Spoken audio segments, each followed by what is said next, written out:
Hi everybody. So today we're going to take up the pre-algebra, show you what you know. So I'm going to take you through some of the answers so we can kind of get through them together. So question number 1 asks you what the difference was between an equation and an expression. And the difference pretty much is simple. When you see the word expression, it means that there is no equal sign. Just a little more clearly with a marker that maybe works. So an expression means that there's no equal sign, and an equation means that there is an equal sign. So for instance, an equation would be 2x plus 3 equals 6, because we know what is on the other side of the equal sign. Whereas an expression would be 2x plus 3. We don't know what the answer is, so we'll in order to find out the answer, we'll plug in numbers. Okay, so that's question number 1. This one doesn't seem to be so nice. Question number 2 asked you to evaluate the following. So if you were given the expression 3, oh my goodness, this one is definitely not working today. If you were given the expression 3n minus 4y plus 6p. You were given that expression, and if you knew that n was going to equal -2, y was going to equal 3, and p was going to equal -4, what would the answer be? So what you have to do in this scenario is you have to actually plug in that information. So the first thing we're going to do is we are going to write down an equal sign here. So we're going to write down 3, 4, 6. We're going to write down the what we're going to do. So we're going to replace the n here with a -2. Replace the y here with a 3. And the p here with a -4. And now we're just going to multiply. So our next line will be 3 times -2 is -6 minus -4 times -3.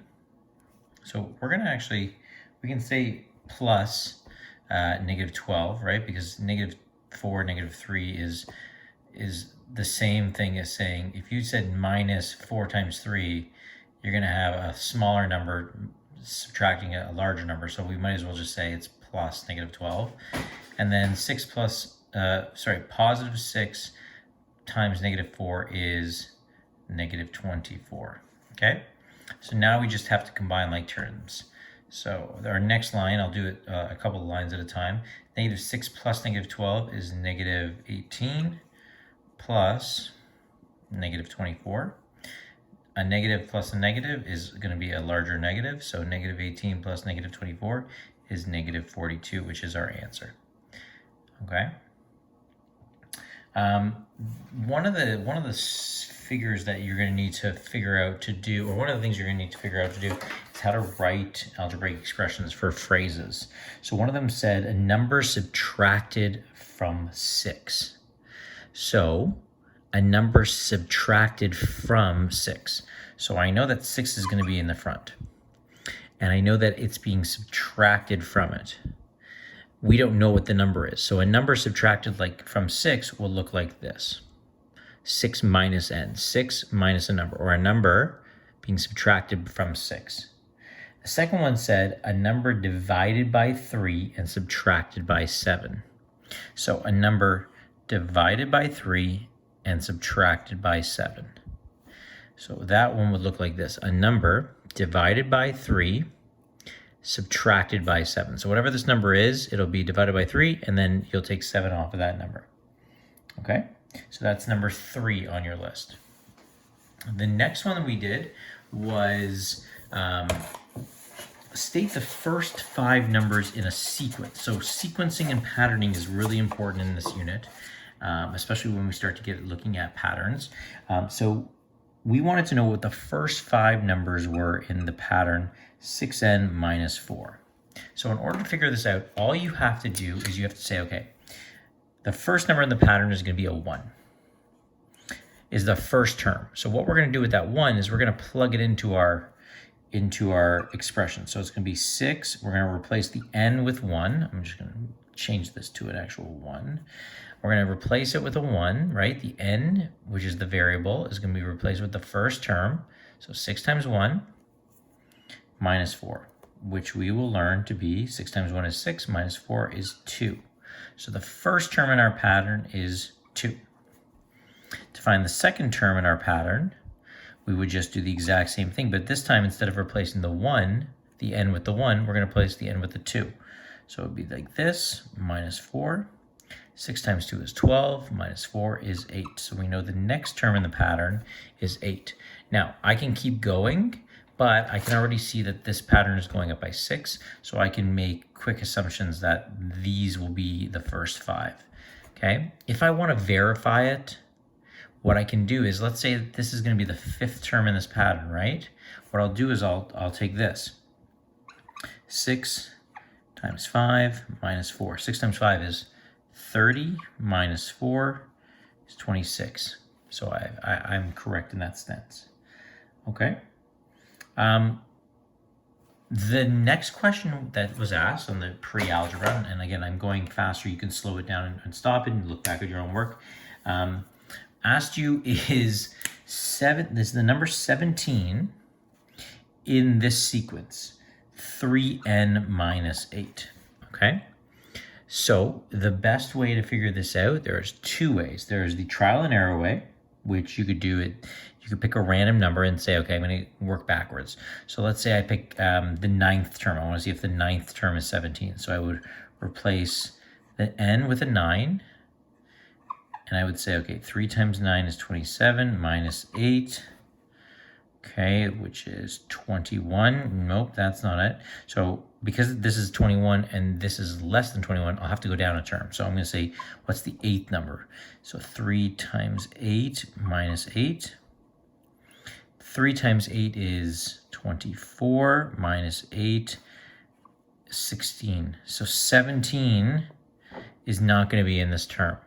So you could have done the trial and error way. The other way you could have done it is written out the expression, but add the equation at the end. Now, if it's a whole number, it'll be in the sequence. So now I'm going to isolate variables. Remember, we did this at the beginning of the year, right? 3n. I'm going to move this all the way over to the other side. So it's actually going to become a positive. So 17 plus 8, 3n equals 25. Divide them both by 3 to get rid of this 3 and isolate that variable. 25 divided by 3, it will be a decimal number, so I know it's not part of that sequence. Okay, so that's another way of looking at it. The next question that you were asked, I'm just going to talk it through. It asks you to write the following in words. So there was 2. There was 3 minus n. And there was 2n plus 5. So if I were to ask you to express this in words, you would say a number taken away from 3, or 3 minus a number. Okay, that would be the way to express it. Here, because the 2 is attached to the end, we know it's multiplying. So a number multiplied by 2, and then 5 added onto it, or a number 2 times a number plus 5 would be another way of saying it. Okay, so those are very, very easy ways of explaining it. So looking what's happening and then talking backwards almost, okay? The next portion asks you to solve 1-step and 2-step equations. So we're going to solve them together. The first one, I know I didn't put down the answer, but if you check the Google Classroom, I asked you to find this. I'm actually going to use the entire board so I can go through it quickly. So x minus 7 equals, it was 16 was the answer, okay? So all I'm doing is isolating the variable. So making sure that the variable is by itself on one side and all the numbers are on the other side. So I'm going to take this negative 7, I'm going to take it onto the other side. And remember, when we do that, we always have to change the the addition, multiplication, division, that kind of stuff. So I'm going to change it to plus 7. And then this is a simple one-step equation. So 16 plus 7 is 25. So x equals 25. Okay. The next question was asking you to do this. X minus 4 over 11 equals 9. Okay. So when we're faced with a division question, the denominator becomes what we multiply both things on the numerator by. So because I'm going to have to multiply them both, in order to eliminate this 11, I need to multiply both. So I'm going to multiply 11 by x and 11 by 4. So 11 times x is 11x. 11 times negative 4 is negative 44. Because I multiplied both of these sides by 11, I have to do the same thing on this side. So I have to do 11 times 99 on the times 9, which equals 99. At this point, I need to isolate this variable. So this is a two-step equation because I'm going to be moving the numbers and then isolating the variable once again through the through division. So I have 11x minus 44. So I'm going to have 11x equals 99. Because this is subtraction, I have to add it over here. So plus 44. So I'm going to have 11x equals 143.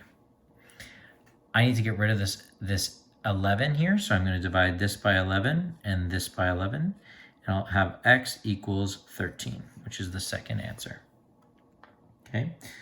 The next one was a two-step process in the sense that you had to move two variables. So we had 9x plus 2 equals 4x plus 12. So what I need to do in this scenario is I need to make sure that all my variables are on one side of the equal sign and all my constants or numbers are on the other side. Which one that is doesn't matter to me. So if you want to have your variables on this side and your constants on this side, you can. If you want to have your variables here and your constants here, I personally like having the variables on this side because I like being able to see it left to right. So I'm going to rewrite this as 9x. And what I'm doing is I'm going to bring this 4x over to the other side. So the same thing as if I was bringing numbers over, because this is a positive 4x on this side, when it goes to the other side, it's going to become a negative 4x. And I'm going to have equals. Now, this 12, I'm going to bring that up to the front. And now I'm bringing this 2 over to the other side. This is a positive 2, and it's going to come over to the other side, which means that it's going to be now a negative 2. So now that I've got all my variables on one side and all my numbers on the other side, I'm going to simplify it. So I'm going to add all these up or subtract them.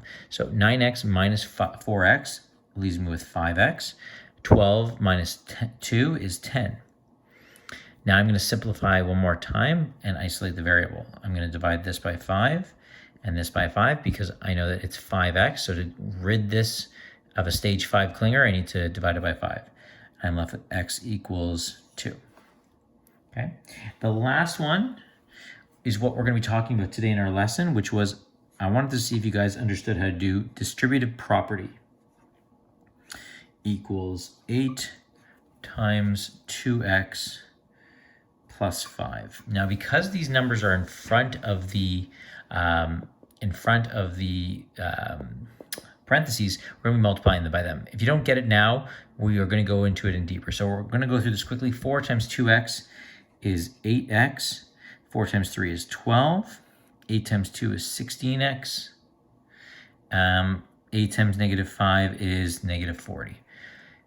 Now let's move these around. So I'm going to have 8x. I'm going to bring this, 16x. I'm going to bring it onto the other side. It's now going to become a negative 16x.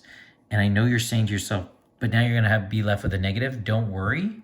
We're going to come back to that in a second. So I have negative 40.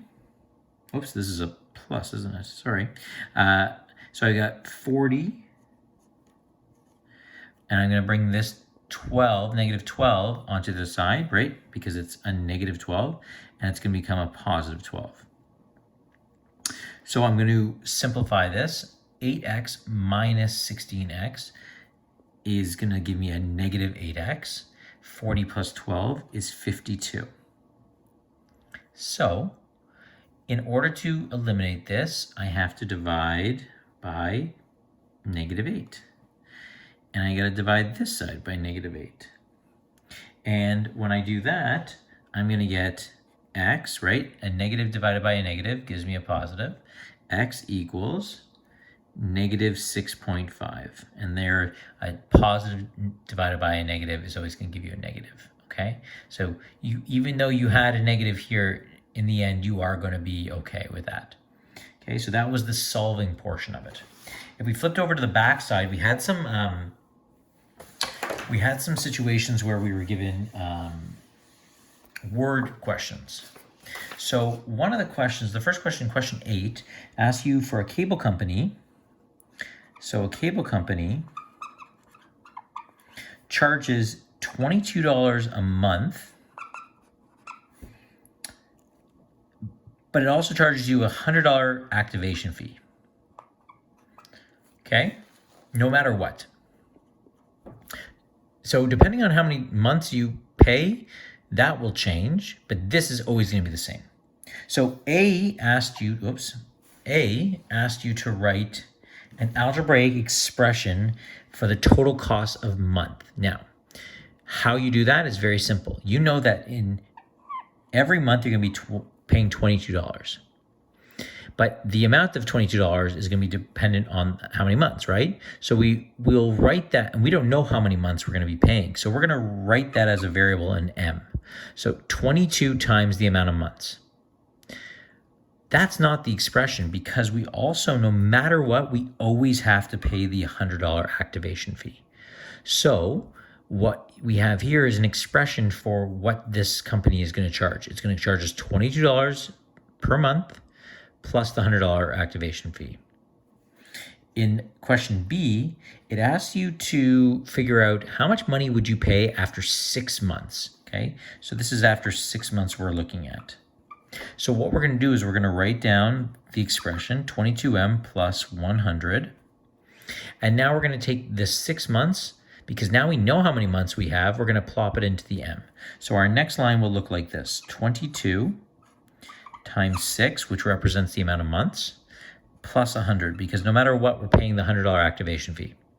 And now we just do the multiplication. 22 times 6 is, I did the math here, 132 plus 100.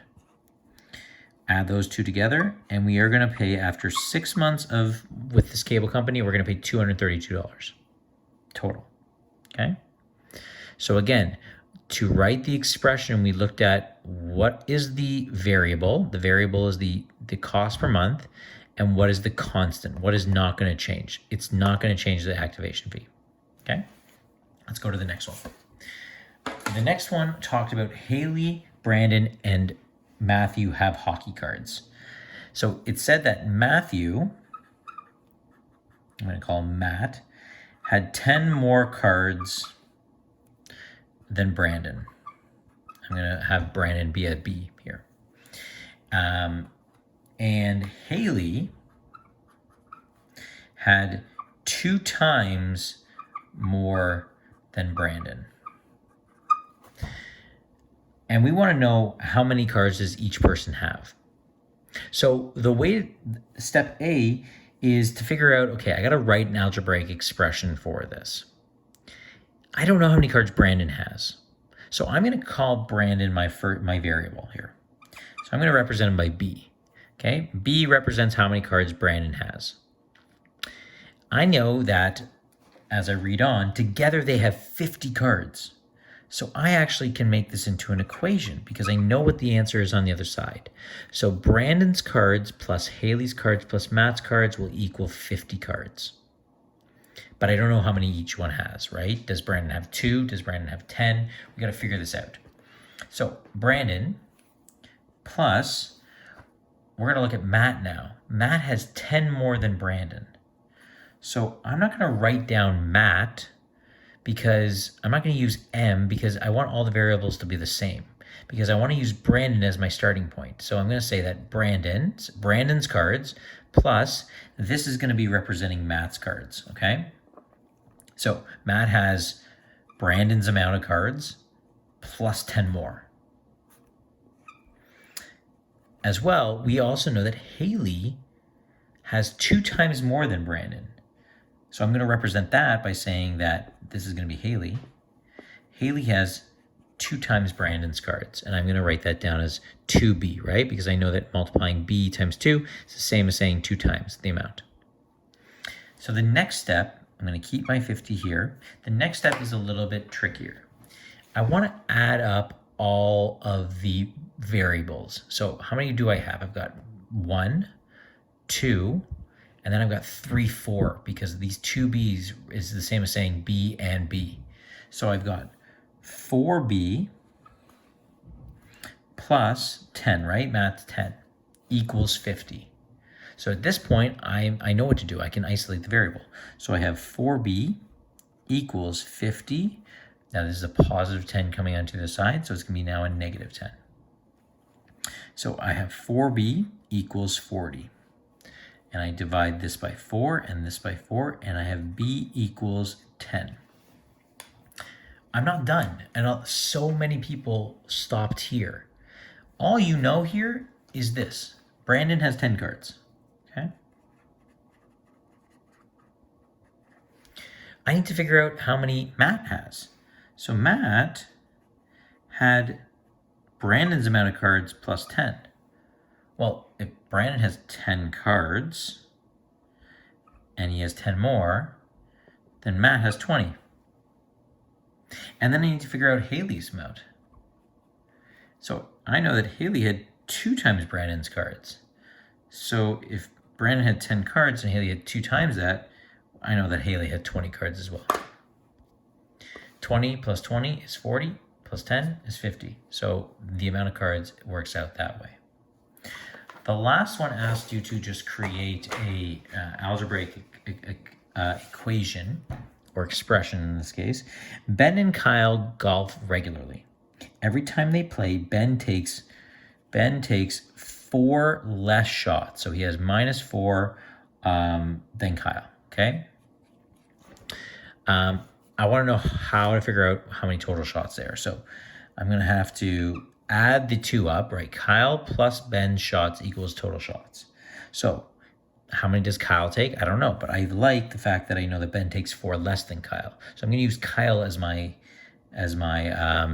variable. So Kyle, so the amount of shots that Kyle takes, plus Kyle minus 4. This is representing Ben, because Ben takes Kyle's shots and then takes 4 less than that. So Kyle plus Kyle minus 4 equals total shots. So if Kyle took 30 shots plus 30 minus 4 equals total shots, which would be 30 plus 30 minus 4. We've got 30 plus 26 equals 56 total shots, okay? So that's kind of the information that you're going to need to be knowing in order to understand this unit. We are going to go through so much more detail, but that was the show what you know. Next is coming up is the first lesson in our algebraic unit, so please make sure you watch the next video. Thanks.